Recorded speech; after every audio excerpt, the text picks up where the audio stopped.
Radio Publique Africaine.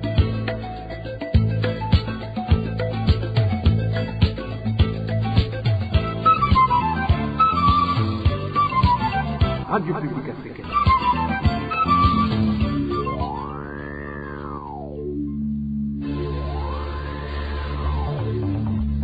C'est le moment de suivre le journal parlé en français. À la présentation, Onésime Douchimakité. Nous sommes le jeudi 2 décembre 2021. Bienvenue mesdames et messieurs à ce rendez-vous d'information dont voici les grands titres. Célébration ce 2 décembre de la Journée internationale pour l'abolition de l'esclavage. À cette occasion, l'Observatoire national pour la lutte contre la criminalité transnationale, ONLCT en sigle, Où est ton frère, trouve qu'il y a encore au Burundi des gens que l'on pourrait considérer comme des esclaves. En page éducation, le cours des sciences humaines n'est pas dispensé depuis 3 jours à l'école fondamentale Nyamirambo de la commune de Bukeye en province de Muramvya. Et la vie pourrait se durcir davantage suite à la faible production de riz causée par le manque des eaux d'irrigation en province de Bubanza, vu que le Burundi importait déjà des vivres à l'extérieur pour compléter les récoltes obtenues localement. C'est la réaction de Faustin Ndikumana, président de la PASEM, que vous allez entendre dans cette édition. Voilà pour le sommaire. Merci d'avoir choisi la radio publique africaine. Je vous le disais en titre, le 2 décembre de chaque année, le monde entier célèbre la Journée internationale pour l'abolition de l'esclavage. À cette occasion, l'Observatoire national pour la lutte contre la criminalité transnationale, ONLCT, Où est ton frère, trouve qu'au Burundi, il y a encore 2 gens que l'on pourrait considérer comme des esclaves, notamment les gens qui travaillent dans les sociétés de gardiennage. Pour l'ONLCT, ces gens travaillent dans des conditions d'une précarité extrême. Écoutez Prime Mbaroukeye, président et représentant légal de l'ONLCT. L'Observatoire national pour la lutte contre la criminalité transnationale, ONLCT Où est ton frère, voudrait plaider en faveur surtout des agents travaillant dans les systèmes de gardiennage, appelés communément les Vasiti, qui vivent vraiment dans une situation d'esclavage moderne sans merci. En effet, les Vasiti travaillent dans des conditions extrêmement difficiles, voire intenables, analogues à l'esclavage. Nous citérions notamment l'absence de contrat de travail, le non-paiement des salaires, s'ils parviennent à être payés, aurait paie des salaires très insuffisants ou insignifiants, l'absence d'assurance à la sécurité sociale, l'absence de soins de santé et le non-respect de la durée légale du travail par certains employeurs dans certaines entreprises, l'absence de congés, la privation de nourriture, le non-paiement des heures supplémentaires, alors que presque tous les agents de sécurité prestent plus de 8 heures par jour, ce qui est illégal et inacceptable. Et nous serions également des licenciements abusifs, gonflant ainsi le volume de dossiers pendant devant les cours des tribunaux, surtout les tribunaux de travail, l'imitation de services irréguliers. Cet état de fait est dû en grande partie à l'ignorance de la législation et de la réglementation du travail et des règlements régissant les objets de plainte par les employeurs et les travailleurs. Et cela est dû aussi également à la méfiance de la part des employeurs craignant le mouvement syndical des employés, etc. Signalons en passant que le gouvernement de la République du Burundi a déjà promulgué le 24 novembre 2020 le nouveau code du travail qui devrait servir de constitution à tous les employés et à tous les employeurs œuvrant sur toute l'étendue de la République du Burundi, afin d'éviter l'anarchie, le désordre, ainsi que les abus de pouvoir au sein des sociétés. C'était Prime Mbaroukeye, président et représentant légal de l'ONLCT, Où est ton frère. Les discours du président de la République en ce qui concerne le respect des droits humains sont contraires à la réalité au Burundi. Propos de Janvier Wigirimana, défenseur des droits de l'homme au Burundi. Il réagit suite aux récents enlèvements des membres du parti CNL. Pour ce défenseur des droits de l'homme, les autorités burundaises devraient d'abord arrêter d'enlever les citoyens. Écoutez Maître Janvier Wigirimana.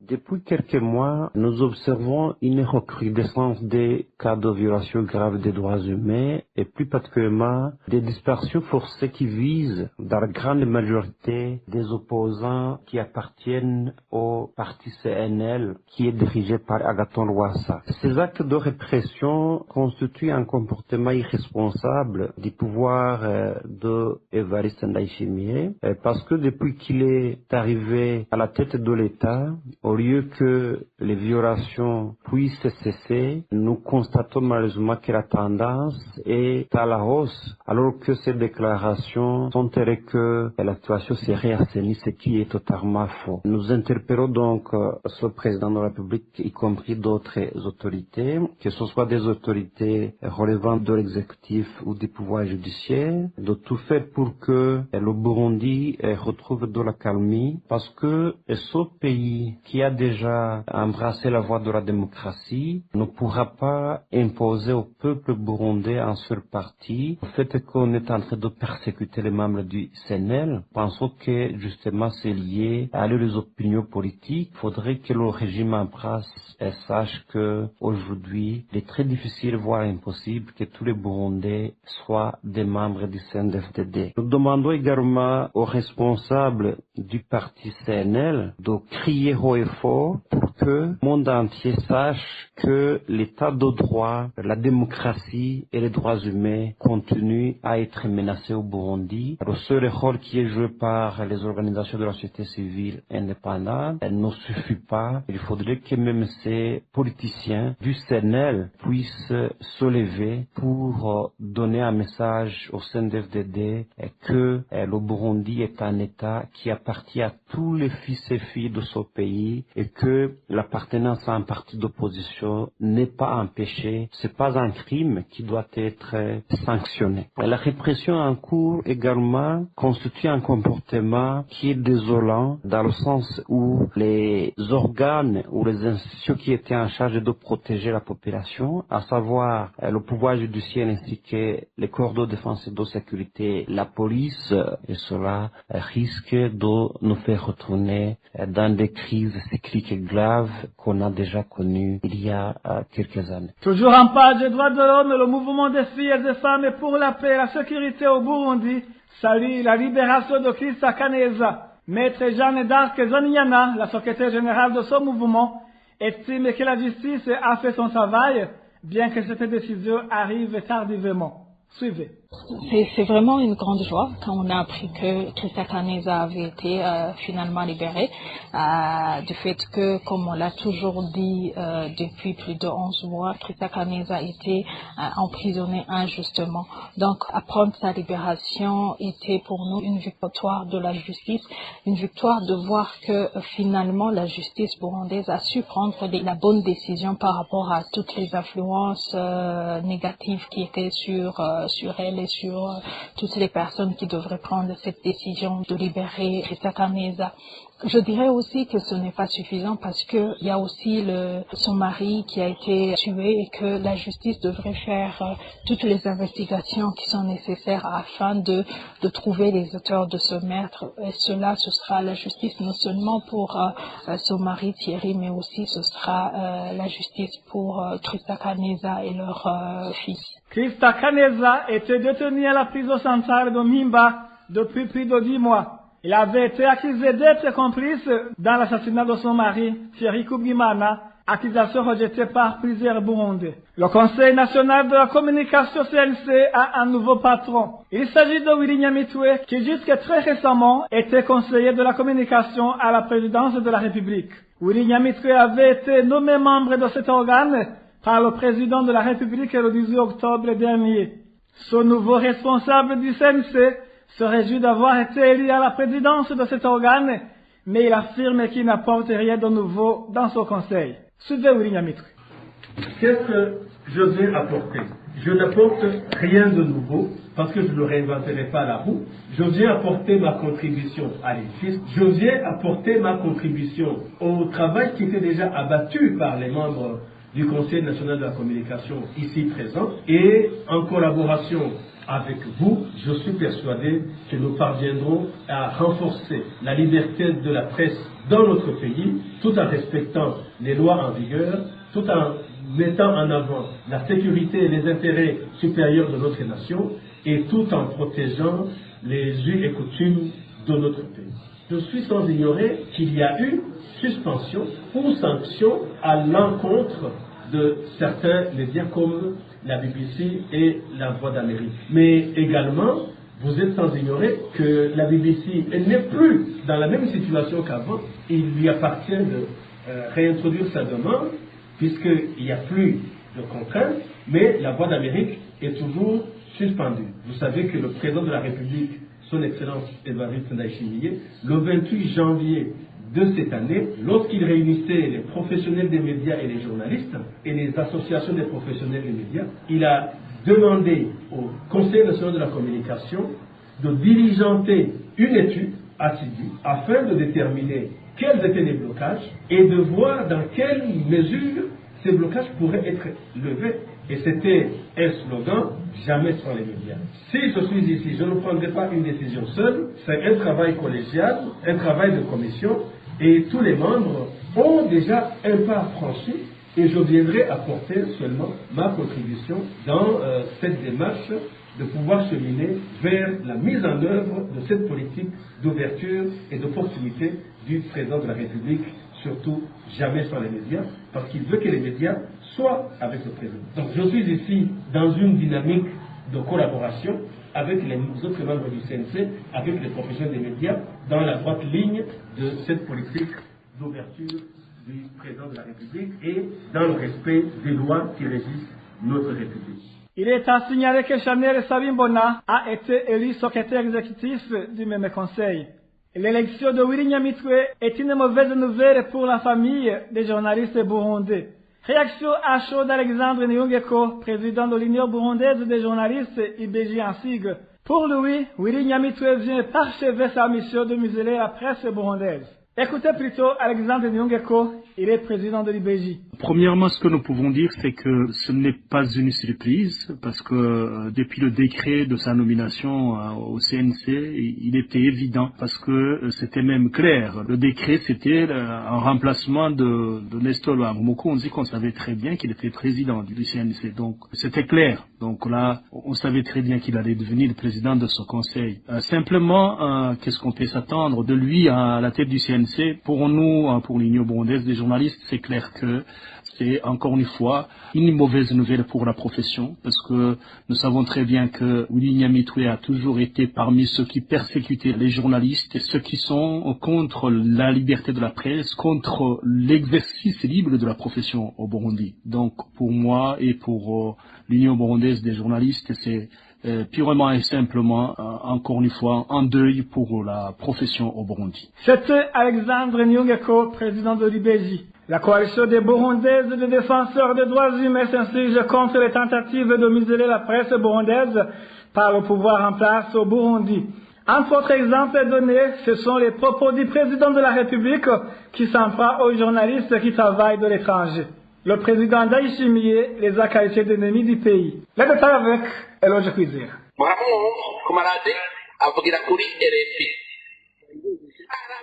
C'était le président Evariste Ndayishimiye dans son discours du 19 août cette année.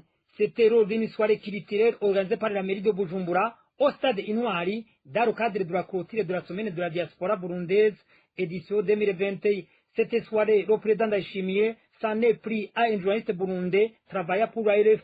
Dans son billet Umwidegemvyo numéro 2, la coalition CBDDH indique que le journaliste dont il s'agissait est Edras Ndikumana. Evariste Ndayishimiye le considère comme l'ennemi du pays. C'est le seul journaliste qui jusqu'à présent rêve d'un Burundi qui tombe dans le gouffre, qui souhaite que les Burundais s'entretuent, qui souhaite voir les Burundais mourir. Moins de 2 semaines après, le président Ndayishimiye a repris les mêmes accusations contre le journaliste Edras Ndikumana. Alors qu'il s'entretenait avec des jeunes entrepreneurs de la mairie de Bujumbura au stade Intwari, il avait dit que c'est un journaliste qui ne fait que promouvoir la pauvreté dans le pays. Pour le président Ndayishimiye, Antoine Kabura, fondateur du groupe de presse, faisait partie du groupe, mais oui, il se serait ressaisi. Pour la coalition CBDDH, la tâche n'est pas facile, surtout pour les journalistes exerçant dans le pays, et déclare qu'ils travaillent dans un climat extrêmement délétère où l'autocensure est devenue la règle au risque de voir le média suspendu ou le journaliste incarcéré. Pourtant, la CBDDH rappelle que la loi numéro 1/15 du 14 septembre 2018 portant modification de la loi numéro 1/15 du 9 mai 2015 régissant la presse au Burundi garantit l'exercice de la liberté de la presse sur tout le territoire national. En page éducation, le cours des sciences humaines n'est pas dispensé depuis 3 jours à l'école fondamentale Nyamirambo de la commune de Bukeye en province de Muramvya. Pour cause, l'enseignant qui dispensait ce cours a été muté vers un autre établissement. Une décision qui perturbe les activités scolaires de fin du premier trimestre selon les parents. Le point avec Daniel Claire, il la trouve. Certains parents des élèves de l'école fondamentale Nyamirambo indiquaient Noël Ngerageze, le directeur communal de l'éducation de Bukeye, et Kassil Tendaisenga, le directeur provincial de l'éducation à Muramvya, ont pris la décision de muter vers le lycée communal Nyamirambo l'enseignant nommé Gordien Bizimana, qui dispensait normalement les sciences humaines à l'école fondamentale Nyamirambo. Ses parents ajoutent qu'en prenant ces décisions, ces deux directeurs de l'éducation ont voulu remplacer Gordien Bizimana par un nouveau enseignant qui avait été recruté au lycée communal Nyamirambo, mais dont les compétences ne correspondent pas à la leçon qui devrait dispenser dans ce lycée. Ce qui étonne ses parents, c'est que Gordien Bizimana a été muté alors qu'il dispensait le cours de sciences humaines depuis 5 ans et qu'il a été remplacé par un enseignant nouvellement engagé dans son métier et qui a fait la géographie. Les élèves sont les premières victimes de cette décision selon ses parents qui expliquent que leurs enfants viennent de passer 3 jours sans étudier ce cours de sciences humaines. Ses parents demandent aux autorités en charge de l'éducation dans cette province de Muramvya de suspendre cette décision de permettre les enseignants à la fin du premier trimestre, puisque cela va perturber les activités scolaires à l'école fondamentale Nyamirambo. À ce propos, la rédaction de la RPA a contacté Noël Ngerageze, le directeur communal de l'éducation de Bukeye, mais elle n'a pas voulu s'exprimer sur ce sujet. Merci à toi, Daniel Claire. Il s'observe des perturbations dans l'alimentation en courant électrique dans certains dortoirs des étudiants de l'Université du Burundi au campus Mutanga. Cette situation embarrasse les étudiants qui voudraient continuer les recherches à partir de leur chambre. Le point avec Eric Nyozima. C'est le trope 2 qui est régulièrement frappé par des coupures répétitives du courant électrique. Selon des étudiants, il arrive même qu'ils fassent 5 jours d'affilée sans courant électrique.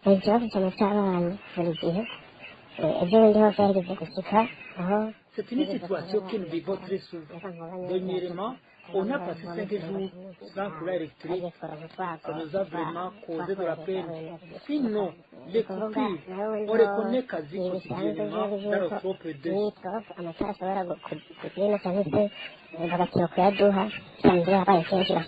Suite à cette situation, les étudiants éprouvent des soucis à faire leurs recherches une fois dans les chambres.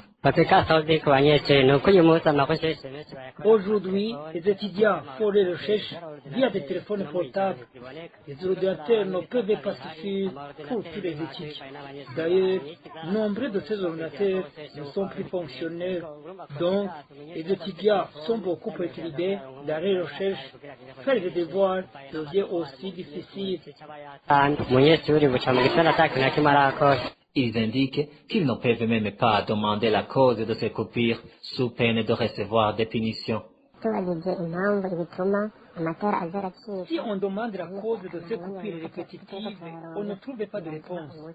Si tu essaies d'inciter, tu as affaire à un groupe de Monaco. Il te passe à ta banque. Donc, comme solution, on choisit le silence. En plus de ces coupures répétitives du courant électrique, les étudiants logeant au campus Mutanga parlent aussi de coupures fréquentes d'eau potable.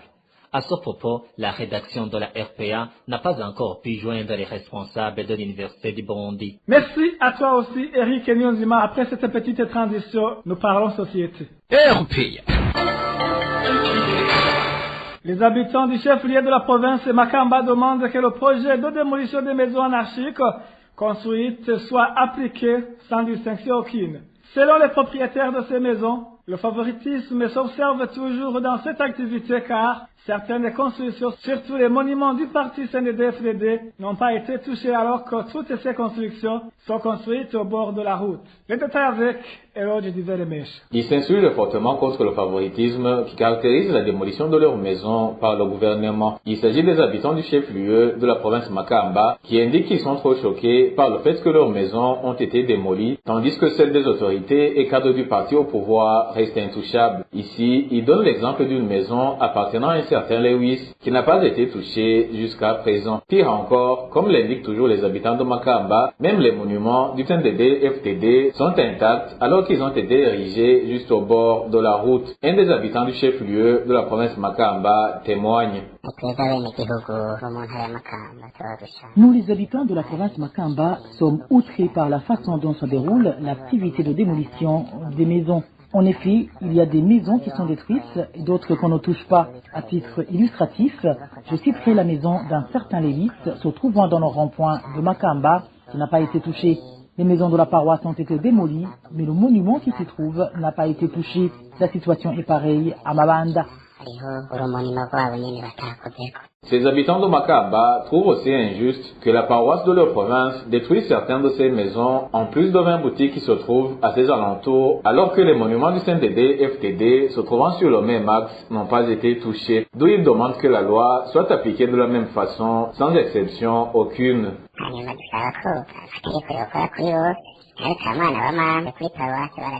Nous demandons que la loi soit appliquée pour tous, sans distinction aucune et sans favoritisme.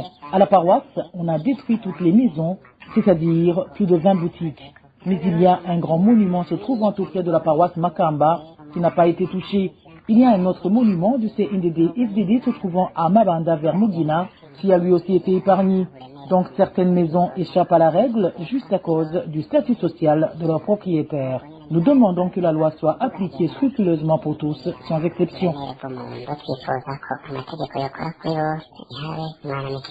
Nos sources en province Makamba font savoir que la plupart de ces maisons qui n'ont pas été touchées avaient pourtant été marquées par un signe qui montre qu'elles font partie de celles qui doivent être démolies. Ce qui n'a pas été fait jusqu'à présent du fait que personne parmi les agents chargés de mettre en exécution cette mesure gouvernementale n'ose même pas s'en approcher. Merci à toi aussi, Eloge Diveremèche. La vie pourrait se durcir davantage suite à la faible production du riz causée par le manque des eaux d'irrigation en province de Bubanza, vu que le Burundi importait déjà des vivres à l'extérieur pour compléter les récoltes obtenues localement. C'est la réaction de Faustin Ndikumana après que les agriculteurs de la province de Bubanza aient manifesté leur crainte face au blocage de l'eau lié à l'aménagement du barrage de Kajek. Suivez Faustin Ndikumana, président de la PARSEM. D'abord au niveau de la production agricole. Vous savez que l'offre agricole, la production agricole a toujours été déficitaire dans notre pays. Le Burundi était un pays importateur net de produits alimentaires. Et même si on a essayé de vouloir limiter l'importation de ces biens alimentaires, la pression se fait sentir sur le marché intérieur parce que l'inflation des produits alimentaires est très élevée. Même dans l'apparition des articles de l'Istebu, on constate que l'inflation des produits alimentaires est beaucoup plus significative dans l'ensemble des produits. Il est même fois à 2 chiffres. Donc on voit qu'il y a une grande pression de la demande sur le marché des produits alimentaires. Alors si on se donnait le luxe de ne pas avoir une production suffisante du riz au niveau du marché intérieur, surtout dans la plaine de Limbo, qui est censée être la meilleure région qui a de potentialité pour une bonne production de cette denrée, ça sera horrible au niveau d'abord de la production, au niveau de l'inflation, alors que le revenu du Burundi moyen est maintenant très bas. Et le pouvoir d'achat du Burundi est très bas. Et j'imagine que ça pourrait avoir des conséquences graves. Et deuxièmement, c'est au niveau de ce barrage Kagé qui n'a pas été achevé, qui a été mal construit, mais on n'a jamais fait une enquête pour voir comment la passation de marché a été faite, établir les responsabilités des uns des autres, passer à la phase punitive, de punir tous ceux qui pourraient se rendre coupables d'avoir trempé dans cette chose, dans cette mauvaise organisation de ce marché. J'imagine qu'on doit vraiment aujourd'hui quand même penser à protéger les biens publics de façon forte, donc établir les responsabilités et passer aux sanctions significatives. Sinon, c'est comme le barrage de Mhanda, on est habitué à avoir des travaux mal exécutés, mais on ne parvient pas à établir les responsabilités pour soit faire rentrer l'argent détourné dans les caisses de l'État ou bien punir les responsables si la véracité des faits est étalée. Et pour les ridiculitaires de la commune Gihanga qui accusent l'administrateur communal d'user de son pouvoir pour dévier un canal d'eau pour irriguer uniquement ses propres plantations, Faustin Ndikumana demande que les actes de cet administratif soient suivis de près et qu'ils soient sanctionnés. Ces responsables qui profitent de leurs positions pour assouvir les ambitions personnelles, pour assouvir les intérêts personnels. Et c'est incompréhensible quand l'administratif puisse se comporter ainsi. Et s'il était avéré qu'il l'a fait, il faut passer aux sanctions très sévères d'ailleurs. Il faut mettre hors d'état de nuire les responsables qui, au lieu de servir l'intérêt du citoyen, au lieu de servir l'intérêt général, et continuer à assouvir ses ambitions, ses intérêts personnels. Et le président de la République devait passer à la vitesse supérieure. Nous n'avons même mentionné que pour autant qu'on aura des cadres véreux dans l'administration qui se conduisent de façon égoïste vis-à-vis des intérêts de la population, le pays ne pourra pas avancer. C'était Faustin Ndikumana, président de la PASEM. Ainsi s'achève cette édition. Merci de nous avoir prêté oreille attentive. Merci aussi à l'équipe de la rédaction et à l'équipe technique pour les bonnes collaborations. Onésime de Chimagize était à la présentation. Je vous souhaite de passer de bons mois chez vous. Au revoir.